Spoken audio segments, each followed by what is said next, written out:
The breeding of ornamental fish is one of the lucrative businesses that you can engage into. The breeding of this Japanese koi, breeding of this goldfish,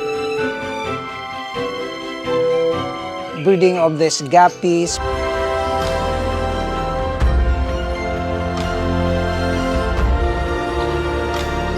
African lovebirds breeding is also one of the best business that you can engage into.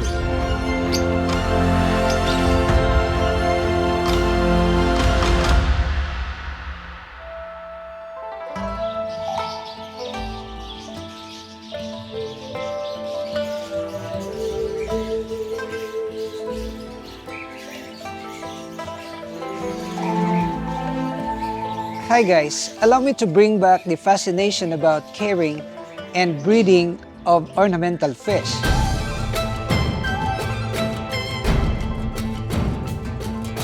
Many have asked me, Dexter, did you stop breeding ornamental fish? My answer is no. This is our bread and butter. Actually, we're just too busy and engrossed with the activities in the new farm that we developed. But I did not stop breeding ornamental fish. In fact, the breeding of ornamental fish is one of the lucrative businesses that you can engage into. The breeding of this Japanese koi, breeding of this guppies, breeding of this goldfish, which has several types, and the breeding of this hito, breeding of many fish, are actually the things that you can do for a living. And this morning, allow me to excite you once again about the guppy breeding. In these 3 big tanks that you can see, we have 3 different types of guppies. And in fact, they are already producing a lot of babies. And this is where I got my fascination about the tropical fish breeding, from the guppies. Because the guppies are so expensive and very easy to care. Foremost, I would like to tell you that the guppies can rapidly be produced when you are going to expose them to sunlight. It's a case-to-case basis, because if your container is very small, then chances are that if you are going to expose that to sunlight, then that would probably become warm and it will kill the guppies. But since we have a deep tank here, I am so confident that even if they are exposed to sunlight, still the water will not get too hot, that they are always safe all throughout the day. So allow me to catch some of our breeder guppies, and you will see the color combination is just very perfect. You know, guppies will eat varieties of food. They will not only eat the sinker pellets, but they are also eager to eat the floater pellets and even the flakes and the sweet germ. As you can see here, they are already eating their breakfast, and I normally give them the wheat germ for the breakfast. And in the afternoon, I give them some sinker pellets. But we have to give this in moderation, because if you will overdo the giving of the food, meaning that you are giving much more than they can consume, then that would spoil the water in the tank, and that's not advisable because it will create bacteria. But small frequent meals during the day is really advisable for our guppies. Allow them to consume everything, and then after 2 or 3 hours they will eat again, and this is the cycle, and surely they will produce plenty of babies.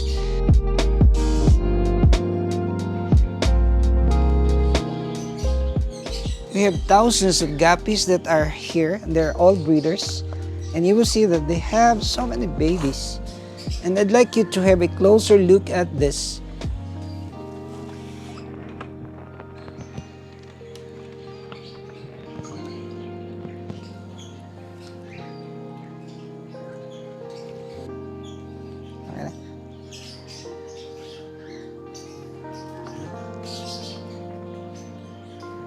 We will catch some more guppies. Imagine if you have thousands of them, and you will sell that at a very cheap price of $1. So if you have 1,000, then of course you will earn 50,000. And they are just produced very easily. They can be produced so massively in a very simple technique, such as like this.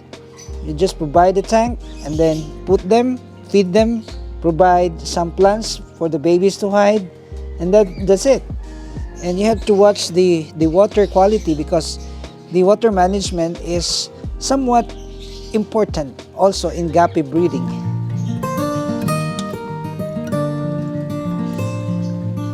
I must admit that the breeding of guppies and the tropical fish, for that matter, is inherent upon me. Meaning that when I was still a kid, as young as 3-4 years old, my fascination for fish is actually very strong. That I could not contain the excitement, the joy that I will feel if I will see some of this kind of fish inside the aquarium.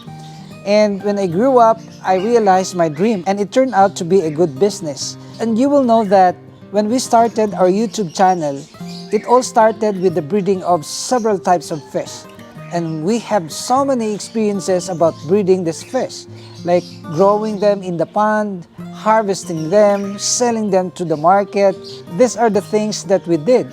So we kept on dreaming, we kept on breeding, and we kept on, telling people about the benefits that we can get out of breeding this tropical fish. And it turned out to be a very lucrative business for us. Allow me to just put some of our breeder guppies here in the glass tank so that we can have a closer look at them. And these are called koi guppies. You will see that, and you will note that the prominent color is actually a red spot on the head, on the forehead, and then the body is a combination of blue, black, and the tail is actually red and orange. And they can give birth to many babies. One guppy is expected to give around 80 to 100 babies. And if you have the opportunity to breed your guppies, maybe this is high time for you, because it's summer. And during summer, the market for these guppies are just exceptional. People are really wanting to breed and buy some live bearer fish and breed them at home and enjoy doing it. These are the perks that we can get out of the breeding of tropical fish.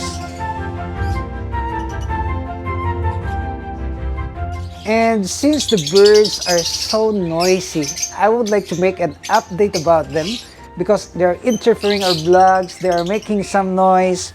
But if you are a bird hobbyist, these things are actually music to your ears. And allow me to just give you some update about our African lovebirds breeding.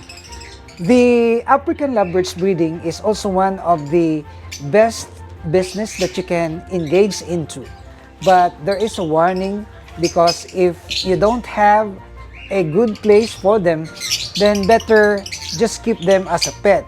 You will engage as a pet keeper rather than a breeder of these birds, because they really demand a good place. What I mean about the good place is the good cage, the spacious cage that they can enjoy.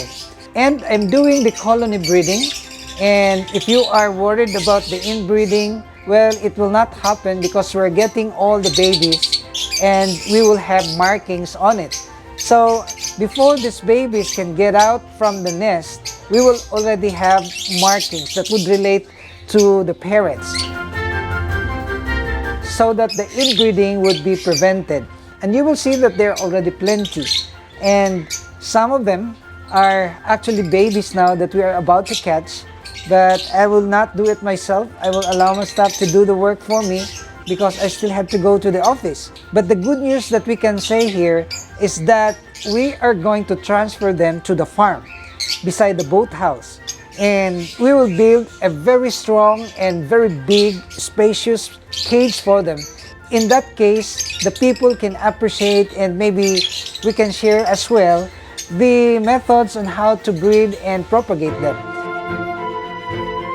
About the diet, let me tell you that the main diet for our birds are the bird seeds, the canary seeds like this.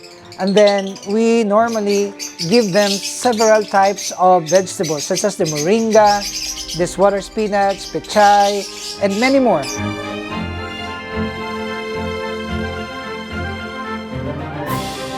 So these are the things that we can share with you. I hope that you will continue to like and share our videos as we are dreaming for a better farm, a farm which would give us encouragement, excitement, and people can have actual visit and appreciate what we have done. These are the things that I have in mind. And maybe we can accomplish this the soonest possible time, maybe within this year, so that we can build a paradise that's next door to my house. So if you are not subscribed yet, then I would like to invite you to please subscribe and hit the notification bell because we are uploading very informative, challenging, and very exciting videos. And I would like to see you in my next upload on here at Dexter's World.